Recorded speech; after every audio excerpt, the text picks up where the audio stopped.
দোয়া করে বললেন, ও ফেরেশতারা, আমি আল্লাহ রাব্বুল আলামিনের কাছে ভুল স্বীকার করে তোমরা সমস্ত ফেরেশতারা বাইতুল মামুরে ঢুকে গেলাম আল্লাহর কাছে ক্ষমা প্রার্থনার জন্য। আমি তো আদম বানাইবো, আমার প্রতিনিধি বানাইবো, আমার সন্তানেরা, আমার আদম সন্তানেরা, আমার প্রতিনিধিরা, আমার বান্দারা দুনিয়ার জমিনে শয়তানের দোগায় পড়ে, নফসের দোগায় পড়ে তারাও তো ভুল করবে, ভুল স্বীকার করবে। তোমরা যেমন ভুল স্বীকার করে বাইতুল মামুরে ঢুকে পড়লে, আমার বান্দারা ভুল স্বীকার করে কোন জায়গায় যাইবে? যাওয়ার কোনো জায়গা থাকবে না। সুতরাং তোমরা কি করো? হুবাহুব বাইতুল মামুরের নিচে জমিনের ভিতরে হুবাহুব বাইতুল মামুরের নিচে একটা আমার ঘর তৈরি করো, যে ঘরটার নাম হবে বাইতুল্লাহ। জোরে বল সুবহানাল্লাহ। আল্লাহ রাব্বুল আলামিন ফেরেশতাদেরকে হুকুম করলেন, সেই ঘরের নাম হলো বাইতুল হারাম। বাইতুল্লাহ আল্লাহর ঘর। तमाम পৃথিবীর ভিতরে যতগুলো মসজিদ থাকবে সমস্ত মসজিদ হলো এই বাইতুল্লাহর হলো অংশ। যারা নিজের অপরাধকে স্বীকার করে, যারা ভুল বুঝতে পারবে, তোমাদের মতো ভুল স্বীকার করে, যারা আমি আল্লাহর ঘরে প্রবেশ করবে, আমি আল্লাহর কাছে মাফ চাইবে, তোমাদেরকে যেরকম আমি ক্ষমা করে দিয়েছি, আমি আল্লাহ ওয়াদা দিলাম আমার এই প্রতিনিধি দল আদম সন্তান ভুল স্বীকার করে মসজিদের ভিতরে চলে যাবে আর অনুতপ্ত হইয়া আমার কাছে ভুল স্বীকার করবে, আমি আল্লাহ তাদেরকে এইভাবে ক্ষমা করে দেব। সুবহানাল্লাহ। এই ঘরটা কি সাধারণ ঘর মনে করেন? এই ঘরটা এমন একটা ঘর যেই ঘরে ঢুকলেই অনুতপ্ত হইলেই আল্লাহ রাব্বুল আলামিন তার জীবনের গুনাহ মাফ করে দিবে। জোরে বলেন সুবহানাল্লাহ। এই ঘরের ভিতরে ঢোকার জন্য কিছু শর্ত শরায়েত আছে, আবাদ করার জন্য কিছু শর্ত শরায়েত আছে। সূরা তাওবার 18 নম্বর আয়াতে আল্লাহ রাব্বুল আলামিন বলেছেন, যারা আমার এই ঘর আবাদ করবে তাদের ভিতরে 5টা গুণ থাকবে। জোরে বলেন, তাদের ভিতরে কয়টা গুণ থাকবে? 5টা গুণ। যারা এই মসজিদ আবাদ করবে তাদের 5টা গুণ থাকতে হবে, তাহলে তারা মসজিদের রক্ষণাবেক্ষণের দায়িত্ব তারা করতে পারবে। এখন বলেন তো দেখি, যে 5টা গুণ কোরআন কারীমের ভিতরে সূরা তাওবার 18 নম্বর আয়াতে ঘোষণা দিয়েছেন, এই 5টা গুণ আমাদের সমাজের ভিতরে প্রত্যেকটা মসজিদের কর্তৃপক্ষ থেকে আছে কিনা আজকে একটু চিন্তা ভাবনা করে দেখবেন। 1 নম্বরে হলো ইন্নামা ইয়া'মুরু মাসাজিদাল্লাহি মান আমানা বিল্লাহ। যারা আল্লাহর ঘর আবাদ করবে, রক্ষণাবেক্ষণের দায়িত্ব গ্রহণ করবে, তাদের 1 নাম্বার গুণ থাকবে, তারা 1 নাম্বার হলো আল্লাহর প্রতি ঈমান আনবে। জোরে বলেন, কার প্রতি ঈমান আনবে? আরো জোরে বলেন, কার প্রতি ঈমান আনবে? আল্লাহর প্রতি ঈমান আনবে। ঈমান মানে বিশ্বাস। ঈমান বিশ্বাস, যে জিনিসটা আমরা দেখি নাই, দেখার মতো বিশ্বাস করার নাম হলো ঈমান। অর্থাৎ আছে আমাদের চক্ষু থেকে আড়াল, না দেখার নাম হলো ঈমান, না দেখা বিশ্বাস করার নাম হলো ঈমান। জোরে সুবহানাল্লাহ। আল্লাহ রাব্বুল আলামিন ঈমানের সংজ্ঞা সর্বপ্রথম সূরা বাকারার ভিতরে আল্লাহ তুলে ধরলেন, আলিফ লাম মিম যালিকাল কিতাবু লা রাইবা ফিহি হুদাল লিল মুত্তাকিন আল্লাযীনা ইউমিনুনা বিল গায়ব। জোরে সুবহানাল্লাহ। আল্লাহ রাব্বুল আলামিন ঈমানকারীগণ মুত্তাকিনদের পরিচয় আল্লাহ রাব্বুল আলামিন দিলেন। এখন মুত্তাকিন কারা? যারা গায়বের প্রতি ঈমান আনে। এখন বলেন তো দেখি, আল্লাহকে আমরা দেখছি? বলেন, আমরা আল্লাহকে কি দেখছি? না, এটার জবাবে বলবেন না, দেখি নাই। আল্লাহর পরকাল দেখছি, জোরে বলেন দেখছি, দেখি নাই। জাহান্নাম দেখছি, না দেখি নাই। জান্নাত দেখছি, না দেখি নাই। বলেন তো দেখি জান্নাত গুলা আছে না নাই, দোজখ আছে না নাই? আমি আপনি না দেখলে কি হবে? কিন্তু আল্লাহ রাব্বুল আলামিন আম্বিয়া কেরামকে সরাসরি আল্লাহ নিজের চক্ষু আল্লাহ দেখায়ছেন। দরকার সুবহানাল্লাহ। আল্লাহ রাব্বুল আলামিন সর্বপ্রথম জমিনের প্রতিনিধি আল্লাহ বানাইলেন। আল্লাহ রাব্বুল আলামিন ফেরেশতাদের কাছে পরামর্শ করতেছিলেন, আমি জমিনের প্রতিনিধি বানাই না। আল্লাহ রাব্বুল আলামিন ফেরেশতাদের পরামর্শের সাপেক্ষে আল্লাহ রাব্বুল আলামিন আদম বানাইলেন। আদম বানাইয়া দুনিয়ার জমিনে আগে না পাঠাইয়া সর্বপ্রথম আমার আল্লাহ জান্নাতে পাঠাইয়া দিলেন। জোরে বলেন সুবহানাল্লাহ। কোথায় পাঠাইয়া দিয়েছেন? জোরে বলেন কোথায়?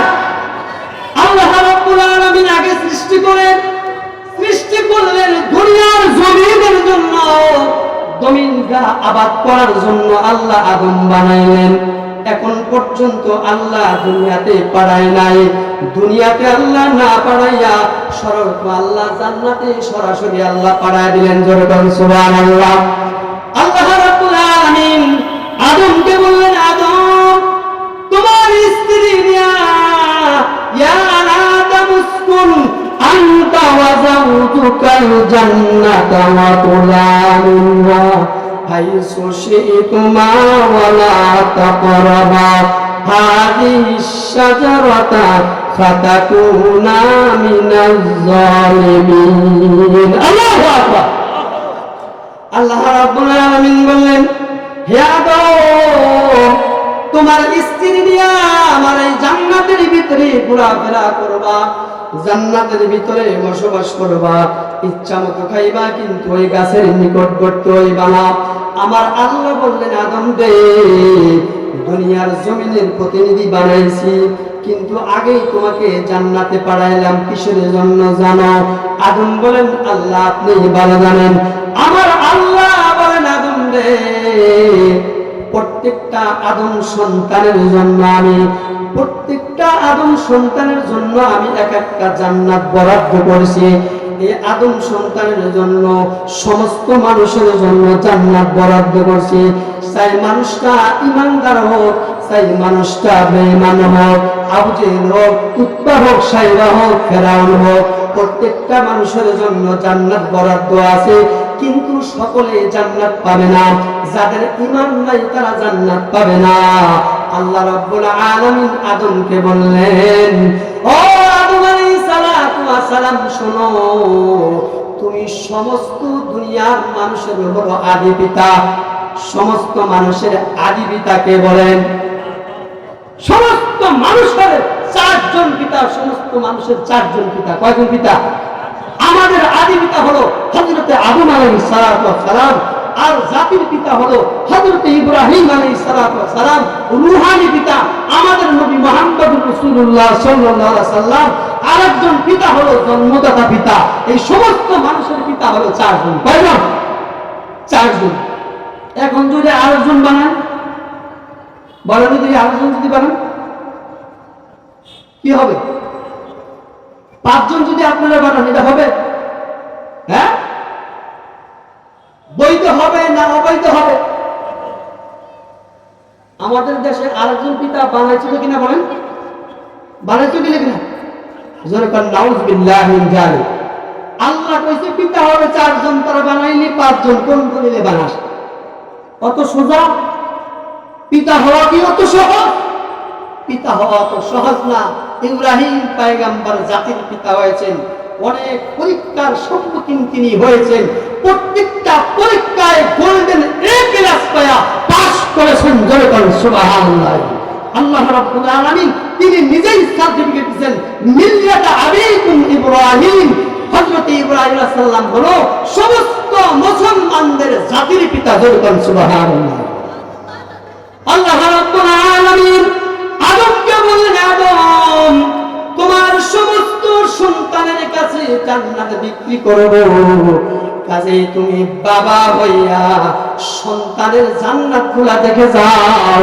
তোমার সন্তানের কাছে আমি জান্নাত বিক্রি করব, কাজেই তুমি বাবা হইয়া জান্নাত গুলা দেখে যাও। বলুন সুবহানাল্লাহ।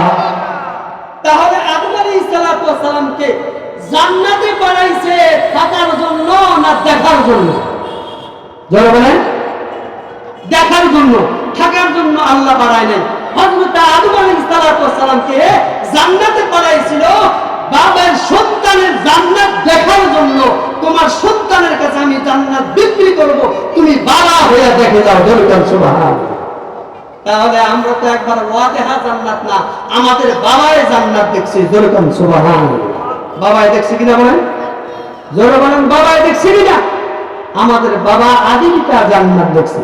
আরেক দিকে হযরতে রাসূল কারীম সাল্লাল্লাহু আলাইহি ওয়াসাল্লাম হলো রূহানি পিতা, উনাকেও আল্লাহ রাব্বুল আলামিন জান্নাতে ঘুরাইছেন। জোরে বলেন সুবহানাল্লাহ। কেমন করে আল্লাহ ঘুরাইলেন? আসমান আর জমিন এই দুইজনে ঝগড়া করে। জমিন বলে আসমানের কাছে, আসমান তুই আমার চাইতে অনেক উঁচু থাকতে পারোস, কিন্তু মর্যাদার দিক দিয়ে আমি জমিন সত্তর চাইতে খুব ভালো। কয় কেমন করে ভালো? কয় যে আসমান রে দেখ, যাকে সৃষ্টি না করলে তুই আসমান হতি না, আমি জমিন হতাম না। সেই নবী মুহাম্মদুর রাসূলুল্লাহ সাল্লাল্লাহু আলাইহি সাল্লাম আমার জমিনের উদরে থাকে, কাজে করতেইটা আমার হাজার গুণে মর্তবা বেশি। জয় সুবহানাল্লাহ। বাংলায় লিখতে হয়েছে। এবার আসমানের চিন্তা ভাবনা করে দেখে কথা তো ঠিকই, যার কারণে আমি আসমান সৃষ্টি, কুল কায়নাত সৃষ্টি, সেই নবী মুহাম্মদুর রাসূলুল্লাহ সাল্লাল্লাহু আলাইহি সাল্লাম জমিনের ভিতরে থাকে, তাহলে আমার চাইতে তো জমিনের মর্যাদা বেশি। সমস্ত আসমানের মর্যাদা বাড়ানোর জন্য আল্লাহ রাব্বুল আলামিনের কাছে দরখাস্ত জানাইলো, আল্লাহ আমরা আসমান তোমার সৃষ্টি, জমিনও তোমার সৃষ্টি, কাজেই জমিনে আমাদের উপর গর্ব করে। কাজেই নবী মুহাম্মদুর রাসূলুল্লাহ সাল্লাল্লাহু আলাইহি সাল্লামেরকে আমাদের আসমানে ভ্রমণ করাইয়া তার পায়ের ধুলা দিয়া আমাদের আসমানের মর্যাদা তুমি বাড়ায়া দাও। সুবহানাল্লাহ। আল্লাহ রাব্বুল আলামিন আসমানের দোয়া কবুল করলেন। আল্লাহ রাব্বুল আলামিন নবীকে আসমানে উঠাইবেন, এই জন্য আল্লাহ নবীর 27 তারিখে আল্লাহ বাজেট দিলেন। আল্লাহ রাব্বুল আলামিন প্রথম আসমানে নিয়ে যায়, দ্বিতীয় আসমানে, তৃতীয় আসমানে, চতুর্থ আসমানে, ষষ্ঠ সপ্তম আসমানে, ওখান থেকে আল্লাহ সিদরাতুল মুনতাহায় নিয়ে যায়। ওখান থেকে আল্লাহ রাব্বুল আলামিন জাহান্নামে ঘোরাফেরা করায়, ওখান থেকে জান্নাতে নেয়। আমার আল্লাহ রাব্বুল আলামিন বলেন, হাবিব গো তোমাকে সব কিছু দেখাইলাম, আমার সৃষ্টি সব কিছু দেখাইলাম, জীবিত থাকতে তোমাকে জান্নাতের ভিতরে ঘোরাফেরা করাইলাম। এই সমস্ত জান্নাতগুলা আমি তোমার রূহানি সন্তানের কাছে বিক্রি করব, কাজে তুমি রূহানি বাবা হইয়া তোমার সন্তানের জন্য জান্নাত ঘুরে ঘুরে দেখে যাও। বলে সুবহানাল্লাহ। এই জন্য আল্লাহ রাব্বুল আলামিন কয়েকটা কারণে নবী আলাইহিস সালাতু ওয়াস সালামকে মেরাজ করেছেন, জান্নাত ভ্রমণ করেছেন। এখন আপনারা বলেন তো দেখি, দুই বাবা জান্নাত থেকে আসে আমাদের দেখার দরকার আছে? না, দেখার দরকার নাই। দুই বাবা থেকে আসছে, দুই বাবার বলায় আমরা জান্নাত বিশ্বাস করি, এটার নাম হলো ইলমে গায়েব। গায়েবের প্রতি আমরা বিশ্বাস স্থাপন করেছি। জোরে বলেন সুবহানাল্লাহ। এই জন্য আল্লাহ রাব্বুল আলামিন বলেন, ইন্নামা ইয়া'মুরু মাসাজিদাল্লাহি মান আমানা বিল্লাহ। এক নম্বরে হলো আল্লাহর প্রতি ঈমান। এক নম্বরে বলেন কার প্রতি ঈমান? আল্লাহর প্রতি ঈমান। একমাত্র আল্লাহর প্রতি ঈমান রাখবে। আমরা ইমানে মুফাসসালের ভিতরে 7টা কথা আছে। আমানতু বিল্লাহি ওয়া মালাইকাতিহি ওয়া কুতুবিহি ওয়া রাসূলিহি ওয়াল ইয়াউমিল আখিরি ওয়াল কদরি খায়রিহি ওয়া শাররিহি মিনাল্লাহি তাআলা ওয়াল বা'সি বা'দাল মাউত। এই ইমানে মুফাসসালের এই 7টা বিষয় কুরআনুল কারীমের ভিতরে বিক্ষিপ্তভাবে আছে, জায়গায় জায়গায় আছে, কিন্তু আইম্মায়ে মুস্তাহাদিন, সলফে সালিহিন, মুতাকাদ্দিমিন এরা আমাদের সুবিধার্থে, শিক্ষার সুবিধার্থে তারা এক জায়গায় করে দিয়েছেন। জোরে কোন আলহামদুলিল্লাহ। এই ইমানে মুফাসসালের ভিতরে 7টা বিষয় ঈমান আনতে হবে। 1 নম্বরে হলো আল্লাহর প্রতি ঈমান, 2 নম্বরে সমস্ত ফেরেশতার প্রতি ঈমান, 3 নম্বরে হলো কিতাবের প্রতি ঈমান। সমস্ত আম্বিয়া আলাইহিস সালাতু ওয়াস সালাম যত কিতাব নিয়ে আসে, যত হুকুম আহকাম নিয়ে আসে, সমস্ত হুকুম আহকামের উপর মেনে নিতে হবে। সমস্ত কিতাবের উপর আমি বিশ্বাস করলাম। আপনারা স্বীকার করেন? এই কিতাবের ভিতরে, আসমানি কিতাবের ভিতরে আল্লাহর কোরআনুল কারীম আছে না নাই? আছে না নাই? এই সমস্ত কিতাবের ভিতরে আসমানি কিতাব হলো সর্বোত্তম। এই আসমানি কিতাবের ভিতরে কিতাব এটা হলো 30 পারা কোরআন শরীফ, 114টা সূরা আল্লাহ নাজিল করেছেন। জোরে কোন সুবহানাল্লাহ। সমস্ত হুকুম হাকাম আপনার মেনে নিতে হবে, অবশ্যই মেনে নিতে হবে। আমল নয়, না করতে পারলেন এটা কোনো কথা নয়, কিন্তু আপনার হুকুম হাকাম এটা মানতে হবে। কথা ঠিক না বেঠিক? কথা ঠিক না বেঠিক? আল্লাহ রাব্বুল আলামিন সূরা মায়দার 44 নম্বর আয়াত, 45 নম্বর আয়াত, 47 নম্বর আয়াত, 3টা আয়াত কারীমের ভিতরে আল্লাহ দেখেন কি বলেন, ওয়ামান লাম ইয়াহকুম বিমা আনজালাল্লাহু ফাউলাইকা হুমুল কাফিরুন। আল্লাহ রাব্বুল আলামিন সূরা মায়দার 44 নম্বর আয়াতে আল্লাহ বলেন, ওয়ামান লাম ইয়াহকুম বিমা আনজালাল্লাহু, আল্লাহ রাব্বুল আলামিন বলেন যারা আমার এই কিতাবের, ওয়ামান লাম ইয়াহকুম বিমা আনজালাল্লাহ, আমি যা নাযিল করেছি এই নাযিলকৃত হুকুম আহকামের উপর যারা ফয়সালা করে না, বিচার সালিশ করে না, তারপরে আইন প্রণয়ন করে না, ফাউলাইকা হুমুল কাফিরুন, তারা হলো কাফের। জোরে কোন নাউযুবিল্লাহি মিন যালিক। আরেক আয়াতে আল্লাহ কি বলেন, ওয়ামান লাম ইয়াহকুম বিমা আনজালাল্লাহু ফাউলাইকা হুমুজ জালিমুন, তারা হলো জালেম। যারা ফয়সালা করবে না আল্লাহর হুকুম অনুযায়ী তারা হলো জালেম।